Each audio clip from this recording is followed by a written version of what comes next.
Now, back to more of Behind the Scenes at the Hanover Theatre. And your host, Lisa Condit. Good morning, and thank you for joining us here on Behind the Scenes at the Hanover Theatre. This is Lisa Condit, and I am on the phone with Roger Salloom. So excited to have you here. Welcome, Roger. Well, thank you for having me. I'm glad to be here. Absolutely. Now, Roger has a distinction of being originally from the Worcester area, don't you? I was born and raised on Level Street in Worcester. Yep. Ah, and you've got roots here. I know that you've been spending some time in the western part of the state, but we're very excited to have you back here as one of the acts in the Aaron Neville night at the Hanover Theatre. Yeah, I'm excited about that. And my dad ran the Worcester Airport for the FAA. Oh. And my father-in-law was the mayor of Worcester at one point and was on the city council for about 25 years. Wow. But I have other family there, too. Well, so tell us a little bit about your journey. You have a very interesting past and a very interesting biography. Not only are you a really great singer-songwriter, but you also have been the star of your own documentary. Not by you, but you're your own star. And just so that everybody knows, I actually know Roger Salloom from before my Hanover Theatre days, when I remember seeing him and hearing him play in the Lealds at the Paradise City Arts Festivals, and people just love his music, and they come from all around to sit under the festival dining tent and rock out to some great jazz, right? Yep, that's right. Well, it was jazz and rock and roll and blues. Right. Yep. So you've also been given the distinction as being America's best unknown songwriter. Yes. Do you want to explain what that means to our listeners a little bit? Sure. There was an award-winning filmmaker. He had just won the New York International Independent Film Festival for Best Political Documentary. And he had been a fan of mine, unbeknownst to me. And he found me on the Internet and emailed me up, and he said, listen, I just won a festival award, and I want to make another film, and I'd like to make it about you. What do you think? And I said, well, give me a couple of days to think about it. And actually, there was a call before that, and he wanted to hear what I've been doing musically, so I sent him some of my more recent recordings, and he loved them, and he said, I want to make a film about you. I said, okay. So he came to Northampton, and he had been very active in the political world. He has done a lot of work with the Democratic Party. He was asked by Barack Obama to work for him for his presidential campaign, and his wife's the youngest woman to win a case in front of the U.S. Supreme Court.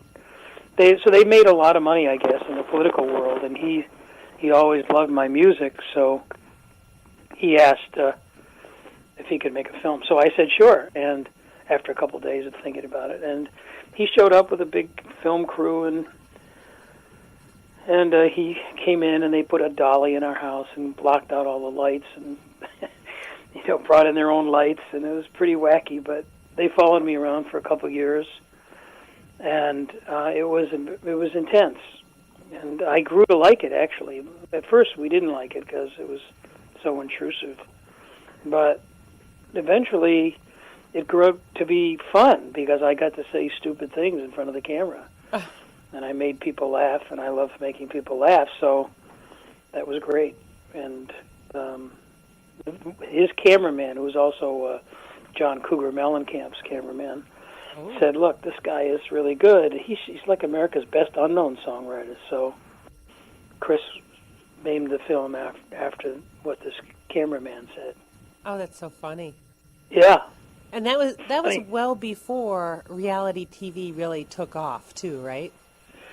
Yeah, the documentary film was having a little revival, and then reality TV kind of polluted that, I think. Right. Documentaries, I think, are very interesting, and I like the fact that there's a beginning, a middle, and end to that experience instead of season after season of.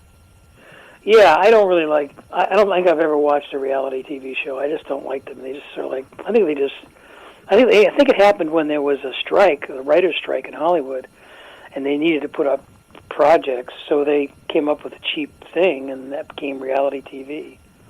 Well, there's no telling what the American public is going to love, but I do know that they love good, standard, traditional, talented songwriters and musicians, and that's exactly what the performance on November 13th with Aaron Neville, with that special opening with you and his brother Charles, right? Yes, Charles and I have been playing together for 5, 7, 8 years, and he also has a Grammy Award. Charles does, and he's part of the Neville Brothers. But he's played with Big Joe Turner and Jimmy Reed and B.B. King and James Brown, Little Richard. He played with Ray Charles before Ray even had a big band. So it was he is an American musical royalty in the minds of most serious musicians, and everyone knows who he is. And he's a gentleman. He and I share. We both do martial arts, different types. He does Tai Chi, and I do Yin style Bagua. So we share that. We share a love of basically the same music, though he loves jazz and knows much more about it than I do. Well, I have. And then we share a dislike of any kind of institutional.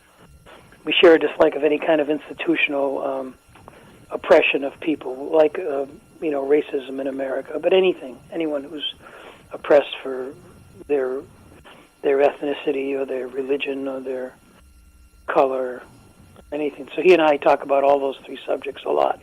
Now, how did you actually meet Charles Neville? You met him at a post office because he lives nearby. I knew who he was, and I said, "Hey, Charles." I introduced myself, and I showed him one of my songs.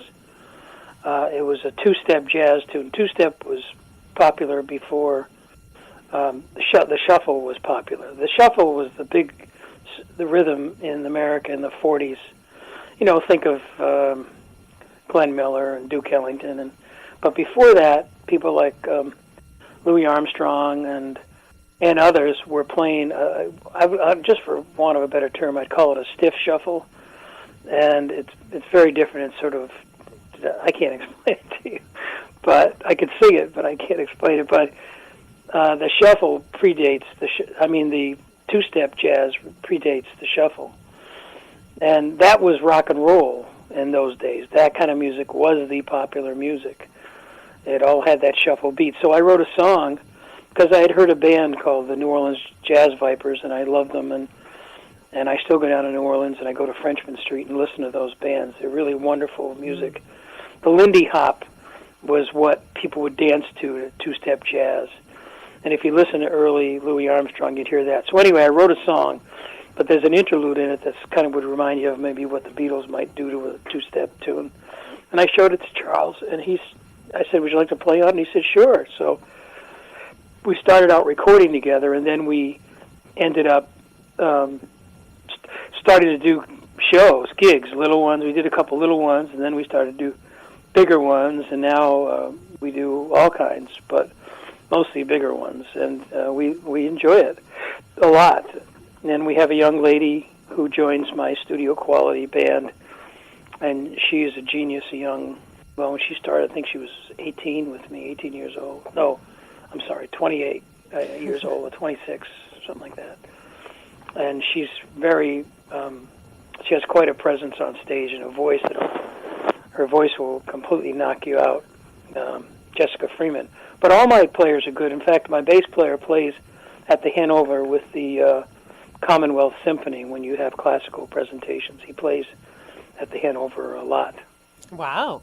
Well, so Charles will play with both my band and with his brother's band. That's so cool. I've actually been to a Neville's Brothers concert in my past, not so distant past, and they just are amazing live. Yeah. The quality of their voices is just beautiful, and it's amazing to hear it, again, live, and it sounds even better than what you would hear on the radio or your favorite CD or whatever, and it's just a really great experience. Now, you mentioned that Charles has been hanging out with the royalty in the music scene, but you're not too shabby either. Yeah, I know some famous people. And one of my grandsons, I just saw a photo of one of my grandsons at Jamie Foxx, the famous actor who played Ray Charles. I just saw a photo of him at Jamie's house. They're playing, some kind of child's game in the backyard of Jamie's house. So I think that's pretty cool. That is very I like cool. Jamie Foxx. I thought his Ray Charles thing was fabulous. Oh, definitely.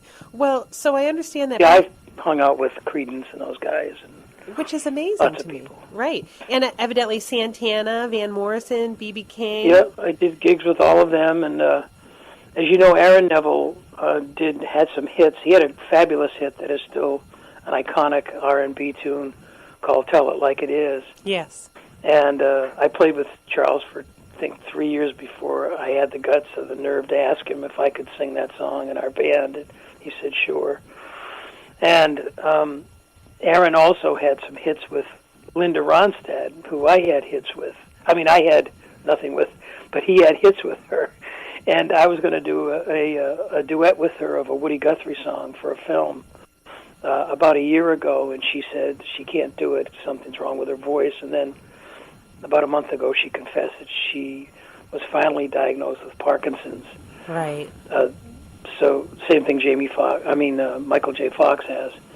Right. So that's why she couldn't do the duet with me. Stay tuned for more after the break here on WCRN AM 830 as the conversation continues with Roger Salloom here on Behind the Scenes at the Hanover Theatre.